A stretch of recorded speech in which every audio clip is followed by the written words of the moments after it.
So you're writing Ghostbusters, and then were you prepared for this sort of, I mean, astronomical success of that movie? It was one of those movies that was bigger than most movies ever get, right? You know, we don't know.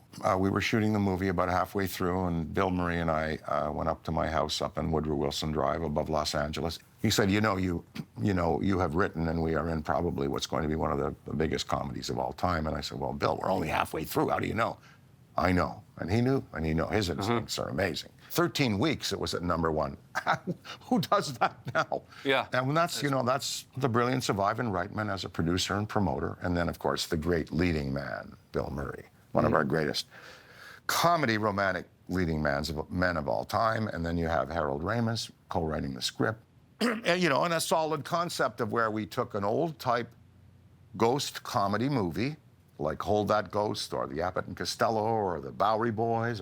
We took that idea of doing a ghost movie, but marrying it to the actual research that was going on in some of these places, like Duke University, Maimonides.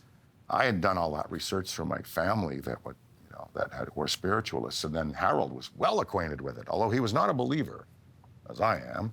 So when you say your family were spiritualists, they sort of knew about ghosts, or? My great-grandfather, Sam, was a dentist in Kingston. Yeah. And he was a spiritualist paranormal researcher. And so he wrote journals and articles related to everything that was going on, apparitions, levitations. And so that's why I wrote the movie. I was just steeped in that as a kid. So have you seen a ghost?